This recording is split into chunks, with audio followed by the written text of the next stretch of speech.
Bonjour à tous, c'est Donald, Namasté, tout ça. Salam alaikum, et tout et tout. Je vais vous faire une petite vidéo concernant Indra, adressée à Indra et à Ushas. Et Ushas, c'est l'aurore. Hein, Indra, on sait, c'est la force, le tonnerre, la foudre, l'énergie, alors intérieure et extérieure, tout ça bien entendu. Et Indra et Ushas, donc l'aurore, c'est la même chose. Hein, c'est l'aurore réelle, mais en même temps, c'est l'aurore qui s'élève en nous quand on a la lumière, quoi. Donc l'aurore, c'est ça, hein, c'est la lumière qui arrive.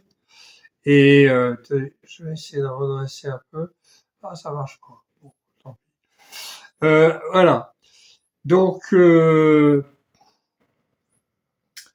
alors, je vous rappelle, j'en profite pour vous rappeler que dans le Rig Veda, on ne peut pas parler vraiment de religion, parce que même si on parle de Deva, donc c'est les gens qui habitent le ciel, Div, le ciel, hein, qui vient d'ailleurs qu'on retrouve en français dans divinité, par exemple, c'est la racine. On adore la nature. On adore la nature qu'on déifie, mais pas globalement, peut-être pour additif, ça m'étonnerait, mais pas globalement, mais on prend des éléments de la nature, et la nature est pas forcément que de la nature physique, aussi la nature humaine, comme l'amitié, comme faire pleurer, enfin, voilà, en fonction des noms enfin, qu'on trouve, quoi. Donc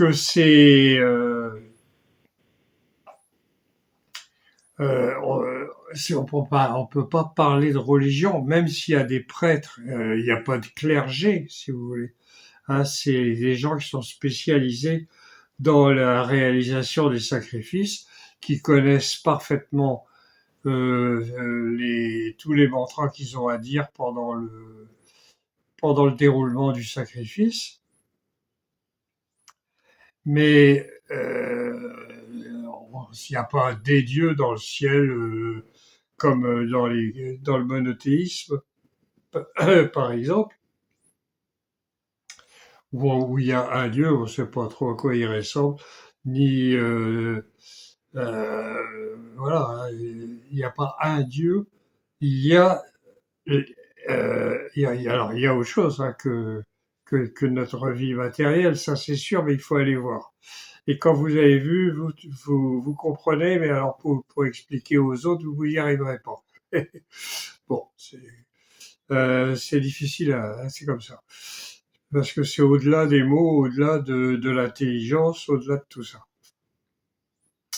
Donc là, pour l'instant, à l'époque védique, donc il y a 4000 ans et même plus, à l'époque du Rig Veda, hein, parce que après ça commencera à tourner avec le Vedanta, l'hindouisme, la Shakti, tout ça. Ce sera autre chose. Donc dans le Veda, c'est ça. Et là donc je vais vous faire le mandala 4. Alors dans le mandala 4, l'hymne 30. Et donc qui est adressé à Indra, la force, l'énergie, le tonnerre, la puissance dont on a besoin pour arriver là-haut, hein. Et Ushas, c'est la lumière qui arrive, donc c'est totalement complémentaire. Alors, le rishi, c'est Vamadeva Gautama, donc ça veut dire que la famille Gautama, elle est connue, on la retrouve souvent. Ça veut dire celui qui a le plus de vaches. Et euh, avoir beaucoup de vaches, là, c'était être riche. Alors, dans le sens matériel et aussi dans le sens spirituel, parce que tout est à prendre comme ça. Sinon, on comprend rien. C'est pas la peine d'ouvrir le Rig Veda pour on comprend rien. C'est ce qui est valable à l'intérieur est valable à l'extérieur aussi. On attaque. Ah oui, alors attendez. Donc il y a 1, 2, 3, 4, 5, 5 mètres, 5 mètres, dont la Gayatri, et puis des dérivés de la Gayatri et un dérivé de l'Anushtup. Bon, je vous ai dit, ça c'est valable pour les mots en sanskrit. Une fois traduit, ça correspond plus à grand chose. On y va. Personne n'est plus haut que toi, ô Indra, et personne ne t'est supérieur, ô tueur de Vritra. Personne ne te ressemble. Ça nous donne là, bon, c'est un petit truc de flatterie au passage, mais euh, euh, on apprend quand même quelque chose, c'est que personne ne t'est supérieur. Il n'y a pas de hiérarchie dans les dieux. Hein, parce que souvent, j'ai vu des gens qui disent Indra, le roi des dieux. Non, c'est pas le roi des dieux, il n'y a pas de roi des dieux. Hein. Ça fait partie de la nature.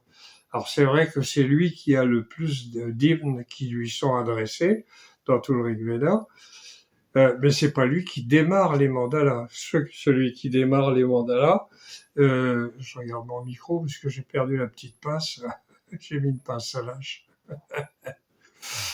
Euh, celui qui démarre les mandalas, sauf le 8 et le 9,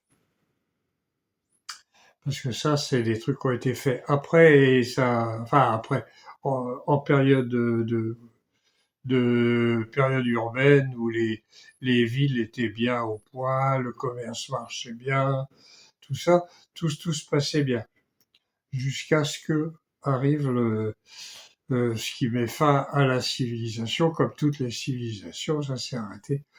Ah. Bon, alors voilà. Donc personne n'est plus haut que toi, ô Indra, et personne ne t'est supérieur, ô tueur de Vritra. Donc Vritra, je l'ai dit, c'est les ténèbres, c'est tout ce qui vous empêche de voir la lumière. Personne ne te ressemble. L'histoire de Vritra, c'est basé sur probablement sur des événements réels qui se sont passés quelques siècles plus tôt, voire quelques milliers d'années, parce que là, on est en plein dans les vieux mandalas. Hein. Euh, alors la chronologie, ouais, il y a des discussions sur la chronologie. Plus ça va, plus je pense qu'il y a une certaine chronologie entre le 2 et le 7, et que le septième mandala qui raconte la guerre des 10 rois, donc où le roi Soudas a écrasé tout, a battu les autres qui étaient ligués contre lui, après avec des morts et tout. Euh, euh, ce serait quand même le dernier de la période très ancienne, parce que après après s'être un petit peu entretué entre si on peut s'entretuer un peu entre Arya, entre donc peuples védiques, hein, les Druyus, les Yadus, les Anus, les Turvasha. Donc il y avait 5 peuples. J'en ai encore oublié un. Et les Pourous. Voilà. Les Pourous qui ont dans leur clan, je pense que c'était la principale ou la plus importante, on va dire tribu, c'est pas tribu, mais le principal peuple védique. Puisqu'on y trouve après les Bharata, puis après les Bharata vont se bagarrer entre eux, et puis etc. Et c'est encore le nom de l'Inde aujourd'hui, Bharat. Alors, c'est Bharata, mais ils prononcent plus le A final. Comme si c'était pas assez compliqué. Bon, ensemble, les hommes tournent autour de toi comme des roues. Ensemble, tu es réputé aussi grand. Les hommes tournent autour de toi comme les roues d'un char, hein, qui les tournent toutes les deux en même temps, sinon ça pose des problèmes. Tu es réputé aussi grand. Bon, d'accord. Là, il y a un spécial. Tous les dieux ne sont certainement pas engagés dans le combat quand tu as traversé le jour et la nuit. Donc, il a traversé le jour et la nuit, ou il traverse le jour et la nuit. Tous les dieux ne sont certainement pas engagés dans le combat. C'est surtout lui le combattant, hein. Il a, c'est le seul qui soit qualifié de guerrier. Le mot kshatriya, qui servira plus tard à, à désigner la caste, avec des guillemets, parce que ça va faire tomber tout le monde dans les pommes. Euh, le Varna des Rajanya qu'on trouve dans le 10e mandala, après le Rig Veda, une fois qu'ils auront commencé à fréquenter d'autres civilisations que les guerres ont repris, les gens se sont armés, etc. Ce mot-là, kshatriya, devient le nom de cette caste, hein, si vous voulez, hein, c'est pour simplifier, mais j'aime pas du tout, et de ce Varna. Voilà. Et ça continue encore maintenant. Tous ceux qui sont dans l'armée, tous ceux qui sont dans la police, tous ces trucs-là, c'est des kshatriyas. La police indienne, moi je les ai connus en 73. Oui, ils auraient pu se mettre en prison eux-mêmes parce qu'il y avait des vols purement simplement. Bon, moi je m'en fous, j'avais pas grand-chose à voler, pas d'argent en tout cas. Bon, passons. Mais ils m'ont dévalisé. J'étais dévalisé par des flics dans un train. Bon. Ça, c'était il n'y a pas très longtemps, mais le mandala qu'on a là, lui, il remonte très loin, et c'était l'époque du Rig Veda, et il n'y avait pas de flics à l'époque. Bon, alors, quand pour les opprimés et pour Kutsa, qui combat, tu as volé la roue du soleil, ô Indra. Quand pour les opprimés et pour Kutsa qui combat, tu as volé la roue du soleil. Oui, Indra, il regarde pas si vous êtes puissant ou si vous êtes euh, un opprimé, à quelqu'un qui souffre. Il donne la lumière, enfin, il permet l'illumination de tout le monde, et qu'on soit riche ou pauvre, qu'on soit puissant ou pas, il la donne, hein. Et quelqu'un de puissant,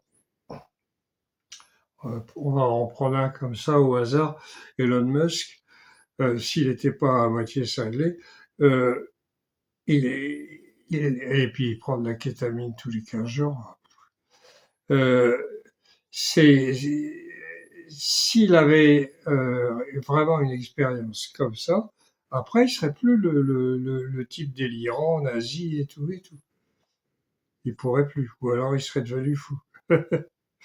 Il est déjà. Bon, alors tu as combattu tout seul tous les dieux. Tu as volé la. Alors je reprends.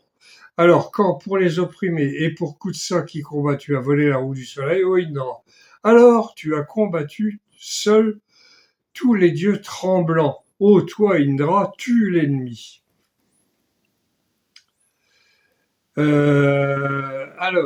Tu as combattu seul tous les dieux tremblants.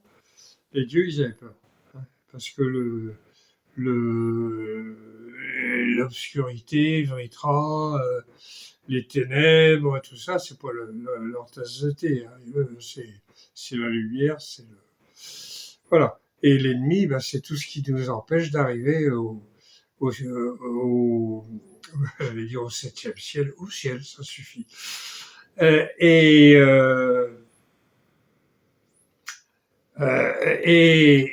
c'est peut-être aussi basé sur une histoire qui s'est passée longtemps avant que la construction des villes, donc il y a plus de 5500 ans, disons au moins 6000 ans, quoi.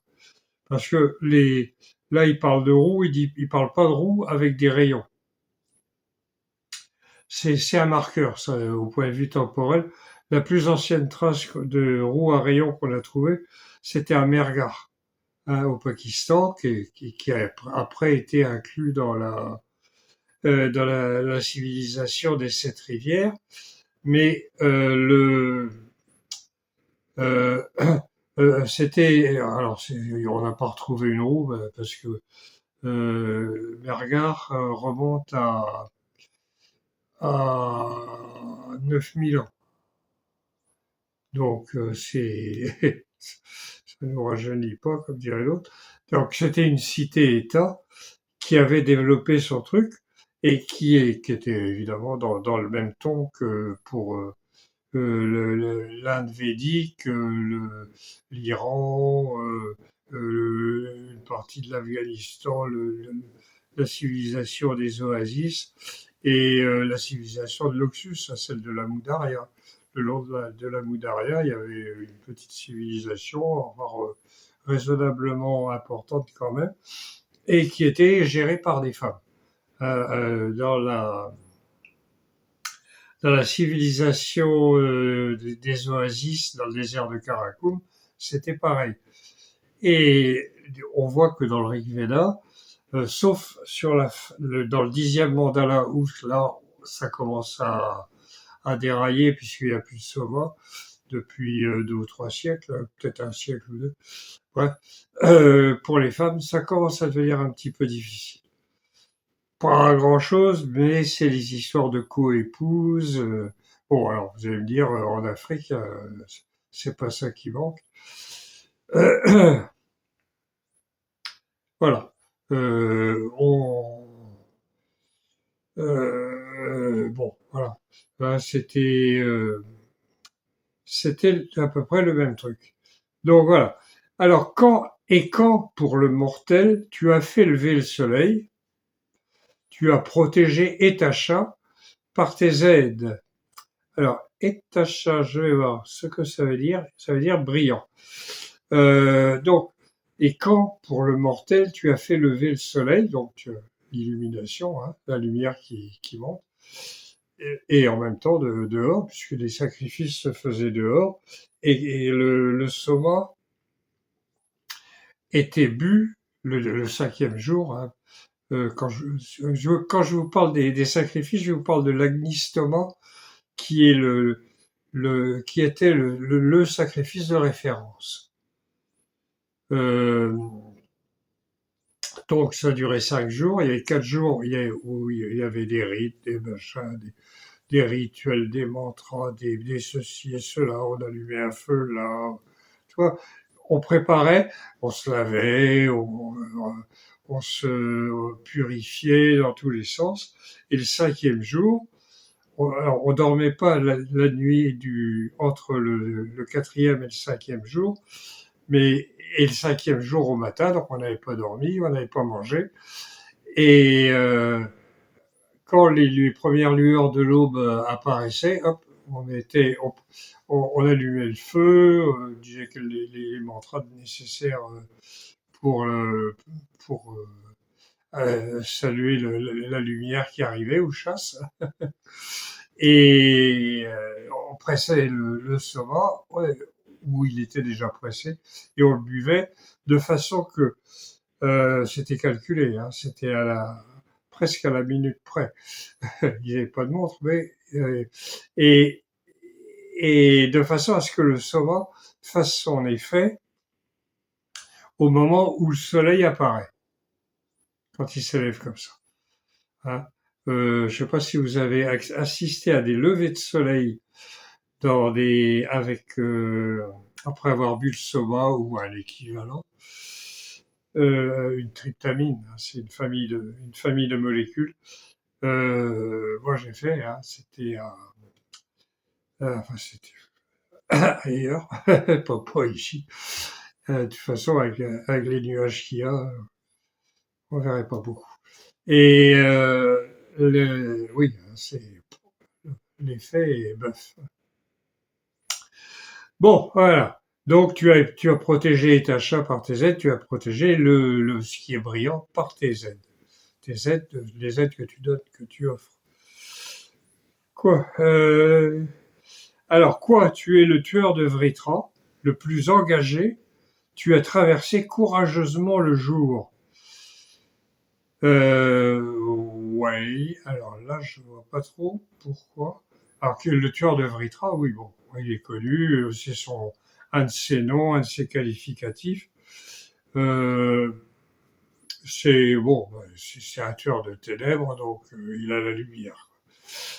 Alors, là, tu as traversé courageusement le jour.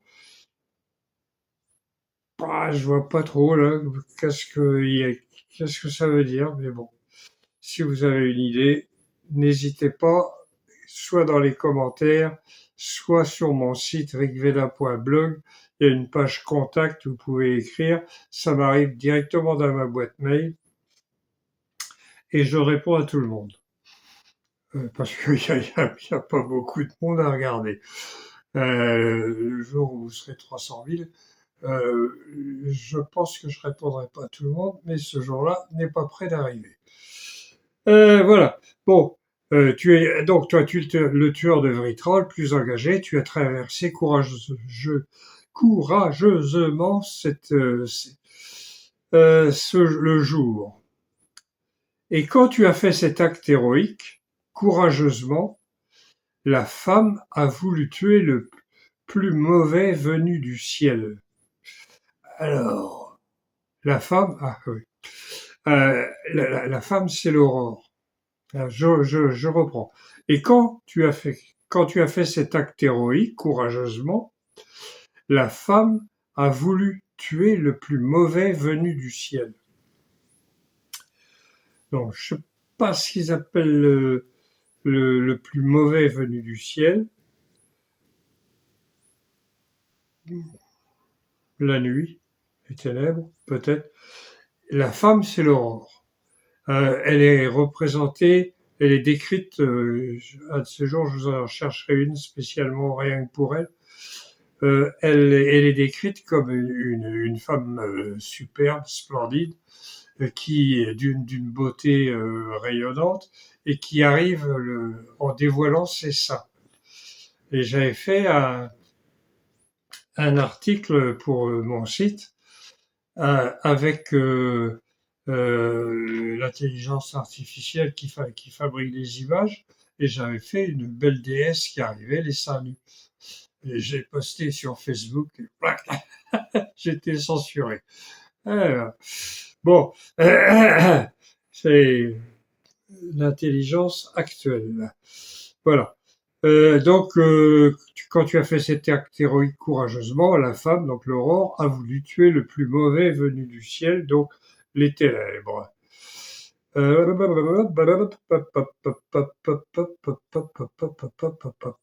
Voilà.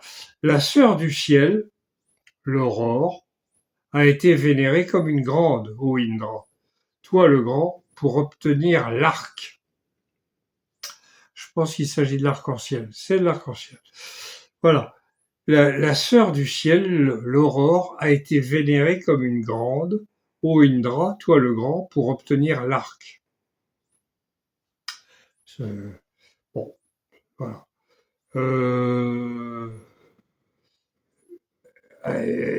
Ah oui, attends, alors, comme une grande, voilà, pour obtenir l'arc. Ah oui, d'accord. Je me trompais de ligne. L'aurore est tombée de son char endommagé, effrayée quand le taureau est né de la perforation. Ouh là là. Ce char. Alors, l'aurore est tombée de son char. Ouais. De son char endommagé. Le char est endommagé. Elle est tombée, effrayée, quand le taureau est né de la perforation. Je comprends rien. Le taureau, ça peut être Indra, puisque c'est un qualificatif qui lui va, qu'on donne aux dieux, pas à tous, mais à Indra, à Agni, à Vaillou, voilà. Donc c'est normal, il n'y a rien d'extraordinaire, mais par contre, né de la perforation. Perforation de quoi? Comment? Je sais pas. Si vous avez des idées. Ce char s'est retrouvé couché et écrasé dans la vie Pacha, et elle est partie au loin. Alors, voilà, c'est bien ce que je pensais. C'est euh, ce char s'est retrouvé couché et écrasé dans la vie Pacha. La vie Pacha, c'est les rivières que je connais bien, qui vient de la vallée de Koulou, hein, avec Manali en haut, puis si vous continuez, vous arrivez au Tibet. Euh, et, euh, et donc cette rivière-là, j'ai habité pendant un moment dans un petit temple petit temple pour sadhus, pas pour les prêtres et les cérémonies. Et elle passait là, c'est une grande rivière. Là, à ce moment-là, c'était avant la mousson, donc le lit avait baissé quand même. Et moi, j'ai fait une vidéo où je raconte ça à chercher sur la chaîne. Il y a quelques anecdotes intéressantes. Donc, la Vipacha est citée dans le Rig Veda et on pense, je pense, je suis pas le seul sans doute, mais que le soma devait se trouver aussi. Alors on sait que ça vient de la montagne, donc Koulou, Manali, oui. Et puis là-bas, il pousse plein de choses sympathiques et de très bonne qualité et très agréables. Donc, voilà. Donc pourquoi pas le soma aussi. Mais bon, je pense que comme ça pousse partout, sauf en Antarctique, ici en Bretagne, il y en avait sur les bouses des vaches. Mais avec toutes les saloperies qu'ils ont mis dans la terre, maintenant, non. Les choses évoluent dans le mauvais sens. Alors, ce char s'est retrouvé couché et écrasé dans la Vipacha. Elle est partie au loin. La vie, alors, qui est parti? Je pense qu'il s'agit euh, qu'il s'agit de l'aurore. Hein. Pourquoi ce char s'est trouvé couché et écrasé dans la Vipacha? Alors, parce que c'est une vallée qui est quand même assez... mais elle est au nord. Donc, alors elle est au nord de l'Inde actuelle. Donc, à l'époque, elle était dans l'Himalaya et à peu près à la hauteur de là où ça se passait. Et d'ailleurs, la Vipacha est un affluent, je pense pas que c'était un affluent de la Sarasvati, ça devait être un affluent de l'Indus. Parce que ça y va, ça coule. Alors, surtout en ce moment où les glaciers fondent à toute vitesse. Alors, avec ta magie, tu as arrêté la rivière Vibati qui débordait, qui a répandu ses eaux alentour. Déjà, ils avaient déjà des inondations. Alors maintenant, c'est encore bien pire. Et avec ta magie, tu as arrêté la rivière Vibali qui débordait et qui a répandu ses eaux alentour. Donc, la rivière Vibali est aussi un affluent de l'Indus, affluent à l'est, hein, parce qu'il y en a qui viennent du nord et les autres qui arrivent de l'est, de l'Himalaya. Euh, bon, bah, avec ta magie, tu as arrêté la rivière qui débordait, qui a répandu ses eaux alentour. Tu as stoppé l'inondation. Voilà. Là, l'application interne, ça ne saute pas aux yeux, mais bon.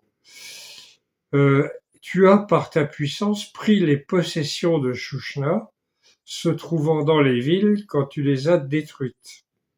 Ah.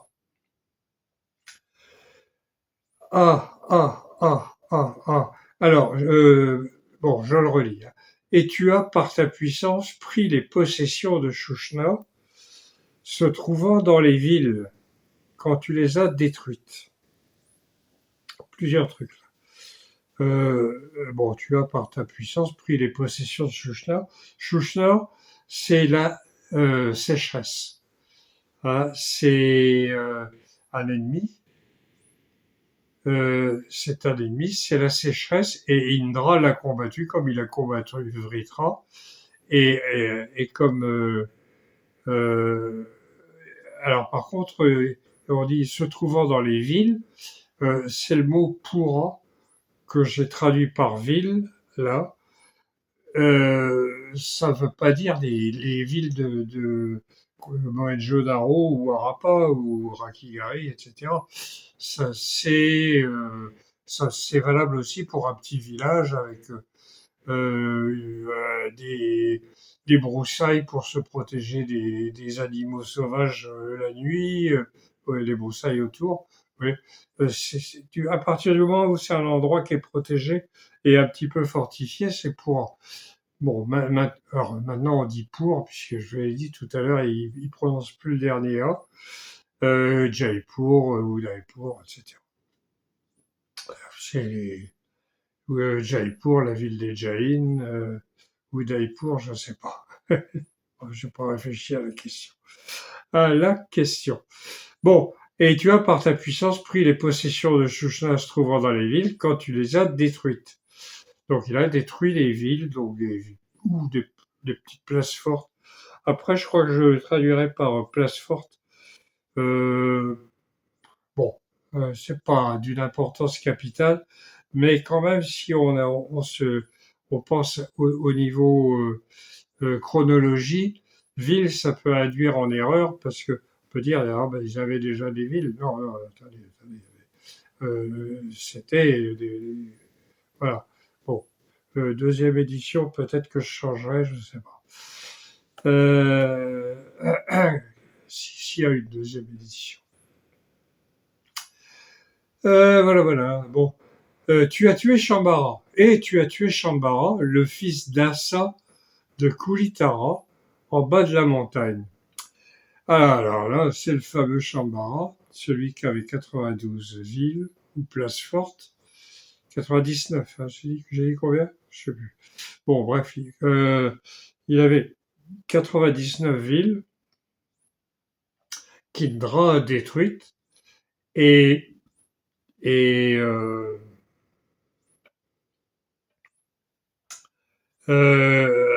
je suis perdu, je sais plus où c'était. Ah oui, tu as tué donc le fils d'Assa. D'Assa, ça veut dire serviteur.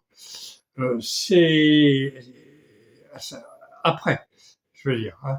C'est la même racine que Dasyu, hein, c'est ce qui empêche, ce qui retient, qui empêche euh, là, ce qui empêche d'arriver à la lumière.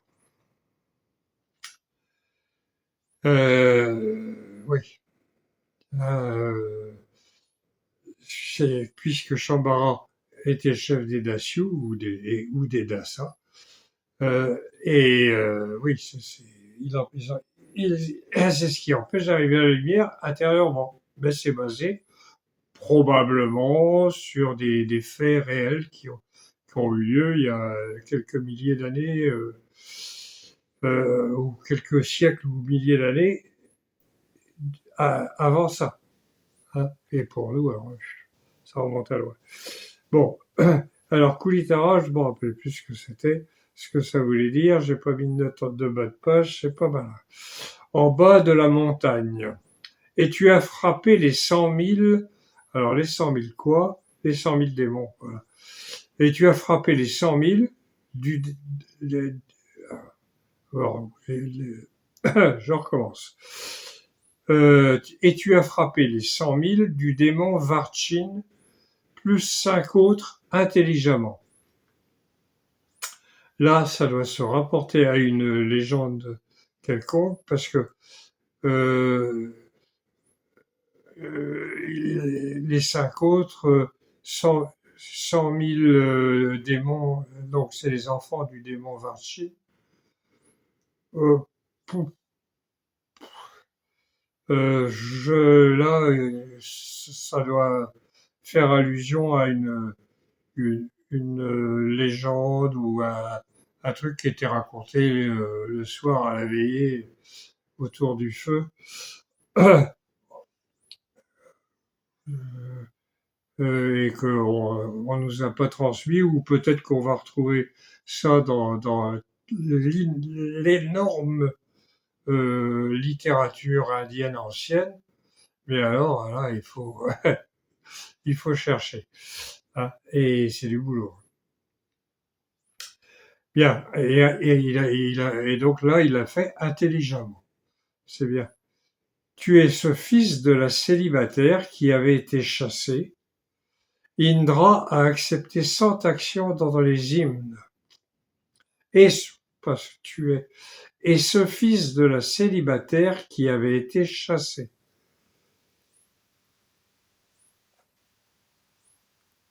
Qui peut être célibataire? Qu'est-ce que ça peut être?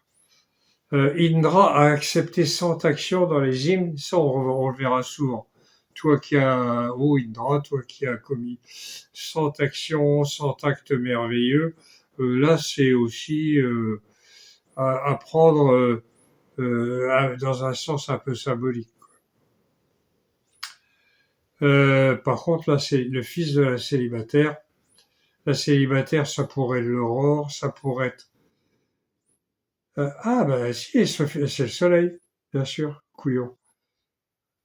Oui, c'est le soleil. C'est le fils de la célibataire. La célibataire, c'est la nuit. Et le fils et la célibataire, à la couche du soleil. Je pense que c'est ça. Bon, peut-être. On peut se tromper. Nul n'est parfait, surtout pas moi. Et ces deux-là, Turvacha et Yadou, qui ne savaient pas nager, ont amené le sage Indra, le maître de la protection. Alors, ici, alors je refais une deuxième fois. Et ces deux-là, Turvacha et Yadou, qui ne savaient pas nager, ont amené le sage Indra, le maître de la protection. Le maître de la protection, point. Donc ces deux-là, Turvacha et Yadou. Turvacha et Yadou, je vous citais les peuples védiques tout à l'heure, c'en est deux. Alors soit il parle des peuples, soit il parle du type qui a du rishi ou du roi ou de celui qui est à l'origine de ces peuples-là et qui leur a donné leur nom. Mais ça peut très bien être le peuple en entier. Qui ne savait pas nager parce que c'était inondé. Alors, et c'est de là, Turvacha et Yadou, qui ne savaient pas nager, ont amené le sage Indra, le maître de la protection. Bon, oui, il l'a amené. Il savait pas nager, mais il l'a emmené quand même. Et ces deux nobles, Arna et Chittarata. Alors, Chittarata, Arna, je vois pas ce que c'est. J'aurais dû le traduire. Aller chercher les racines, mais pas toujours facile. Chittarata, alors Rata, c'est le char, et Chit, c'est l'esprit. Hein, Satchitananda, pour décrire le Brahman, si vous voulez, c'est Sat, être, Chit, conscience, esprit, Ananda, bonheur, félicité, extase, etc. Et les trois marchent ensemble, évidemment. Chittarata, donc, attendait-il de l'autre côté de la Sarayu, ô Indra? Point d'interrogation. Donc, ces deux nobles, Arna et Chittarata, attendaient-ils de l'autre côté de la Sarayu, La Sarayou, donc, c'est une autre rivière qui doit être là aussi, affluent de la Luce. Oui, tout ça, ça se passe pas très loin de Harappa. Hein, si vous voulez, si vous vous intéressez à la civilisation de la Luce, voilà, c'est de ce côté-là. Oh, Indra, bon, point d'interrogation. Tu as conduit ces deux-là qui étaient abandonnés, l'aveugle et le boiteux, aux tueurs de Vritra, comme comme s'ils atteignaient ta faveur. Je relis. Tu as conduit ces deux-là qui étaient abandonnés, l'aveugle et le boiteux, aux tueurs de Vritra, comme s'ils attendaient ta faveur. Donc là, ça nous donne une indication importante, c'est que l'aveugle et le boiteux, c'est vraiment ceux qui ont vraiment pas eu de chance dans la vie, et que le, le Rigveda ne s'adresse pas à l'élite, parce qu'il n'y en avait pas d'élite. Hein. Il y avait des gens qui étaient en charge de s'occuper de certaines choses, surtout quand les villes vont être construites. Mais il n'y avait pas d'élite, au sens où on l'entend, nous, avec nos politiciens, etc. Et les milliardaires. Euh, donc, Indra, lui, il aide aussi bien l'aveugle et le boiteux qui tue Vritra et, euh, et vous ne trouverez pas un hymne qui s'adresse à un roi ou à un personnage vivant, ayant vécu, mais qui n'était pas dans le panthéon hindou, enfin pas panthéon hindou, dans le panthéon védique, si vous voulez. Et encore, j'aime pas le mot panthéon. Vous n'en trouverez pas. Hein. On ne s'adresse pas à l'élite. Aux gens qui sont au-dessus, ils sont déjà au-dessus, et ça suffit comme ça. Voilà. Donc, alors, tu as conduit ces deux-là, donc Arda et Chitara, qui étaient abandonnés. L'aveugle, ah non, l'aveugle et le boiteux, est-ce que c'était les mêmes? Non, parce que, oh, ah, possible. Possible que Arna soit aveugle et Chitara boiteux. Ou l'inversement. Mais je garderai plutôt ça parce que Chitarata, c'est le char de l'esprit, et que pour un boiteux, c'est pratique d'aller dans un char. Bon, ça c'est ce que je pense actuellement. Je peux changer d'avis dans 5 minutes. Aux tueurs de Vritra, comme s'ils atteignaient ta faveur. Bon, bah, s'ils obtenaient ta faveur, si vous voulez. Indra a ouvert les 100 places fortes en pierre pour le pieux Divodasa. Ah, on parlait des élites, en voilà une. Euh, Indra a ouvert les 100 places fortes en pierre. En pierre. Ah oui. Donc, on se rapproche de la construction des villes. Euh, on se rapproche, on n'y est pas encore, hein, parce que là, il y a eu une guerre terrible. C'est Divodasa, c'est donc le serviteur du ciel, qui est le grand-père du roi Sudasa qui fera l'union du peuple védique. Et lui, Divodasa, il était occupé à combattre Shambhara et les Dasyus.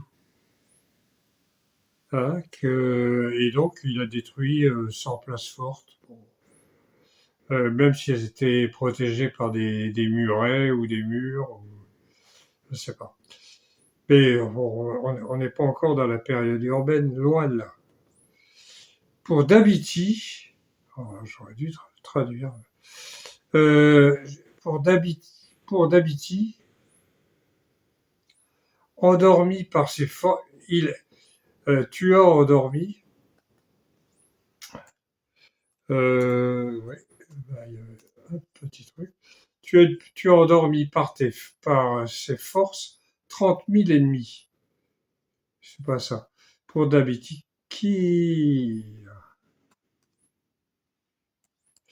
voilà, qui a endormi par ses forces 30 000 ennemis, d'Assa par sa magie. Donc il l'a fait pour Dabiti. Maintenant, il ne reste plus qu'à savoir ce que signifie Dabiti. Vous avez 5 minutes. Si vous êtes resté jusque-là, vous avez 5 minutes. Ah là là, je peux pas faire court, moi. Tools, pouf. Alors, Sanskrit Tools. Voilà, si vous voulez chercher un mot en sanskrit, vous tapez Sanskrit Tools et Dabiti. Ah, c'est pas comme ça que c'est. J'ai fait une faute. Il n'y a pas de H. Alors, hop.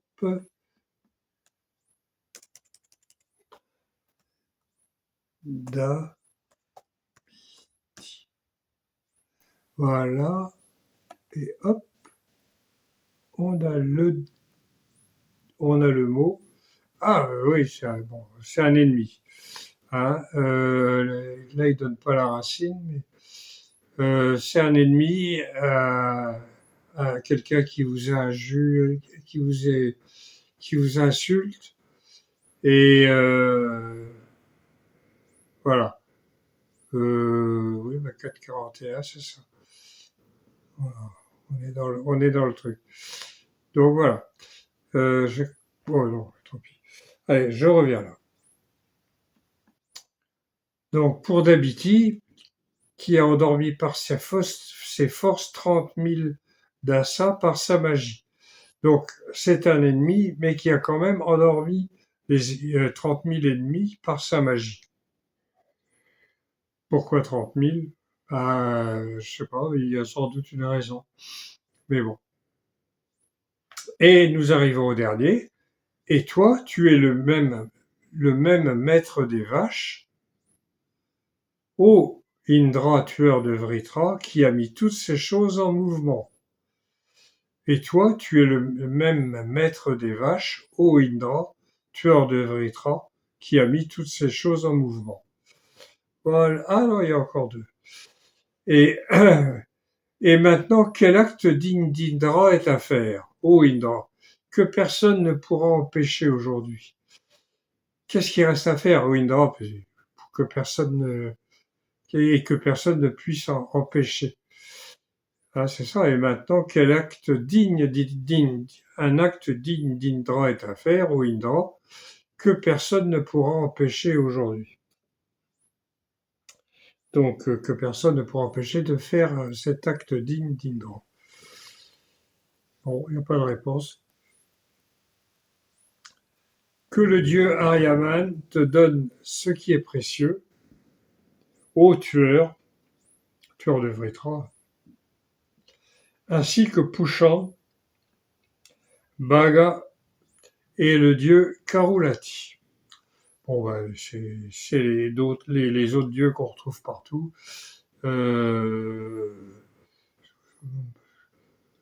Pas trop à quoi ça correspond. Pouchande, vous trouverez sur le site et dans le bouquin, il y a une explication du nom des dieux. Les uns un tableau comme ça avec le nom des dieux et à quoi ça correspond. Voilà. Bon, et ça se termine là. Que le dieu Aryaman te donne ce qui est précieux. Donc Aryaman, c'est on retrouve dedans le mot Arya. Donc Arya, c'est pas apprendre supériorité raciale comme adorent le faire les gens d'extrême droite. C'est simplement que noble, eux se considéraient comme des gens nobles parce qu'ils cherchaient tout le temps à obtenir la lumière, à détruire leur ego et à vivre en parfaite harmonie avec la nature. Donc ils pensaient qu'ils étaient nobles. Voilà. Et maintenant on dirait un éco-terroriste, et puis voilà. Bon, voilà. Alors, donc je vous rappelle, donc le Rig Veda, vous allez avoir tout plein de trucs sur le site rigveda.blog, à rigveda-blog, facile à retenir. Vous allez vous allez pouvoir trouver un tas de renseignements et les rapports avec les autres civilisations, et aussi un petit historique. Bon, pour la période ancienne, je suis pas trop sûr. Et mais si vous avez des infos, je suis preneur. Qu'est-ce que je veux dire encore? Voilà, oui, vous le trouverez.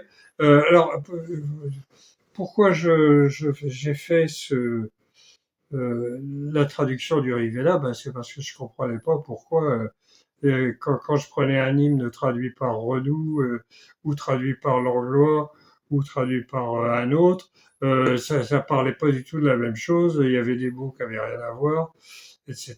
Et je me suis dit, pour comprendre, il faut que je m'y mette. Donc, comme je suis en retraite et que j'adore ça, donc j'ai donc fait cette traduction. Alors, pourquoi c'est en vente?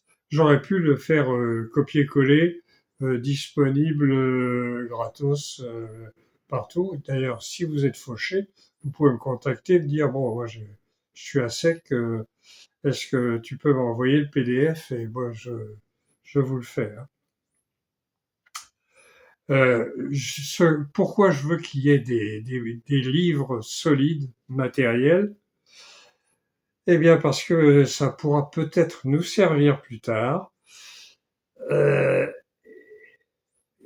et on en reparlera. Vous avez déjà vu sans doute des vidéos que je fais avec le même décor et la même tête, mais ça, je peux pas changer. Sur l'effondrement de notre civilisation, parce qu'on y va, on, on y va, ça c'est sûr et certain. Et il va y avoir une période très difficile, et après on va reconstruire une autre. Et si on doit reconstruire une autre, autant en faire une intelligente. Voilà. Donc je vous dis au revoir, à la prochaine, et Kenavo dans le hall, comme je dis assez du breton, ça veut dire au revoir à tous. Allez.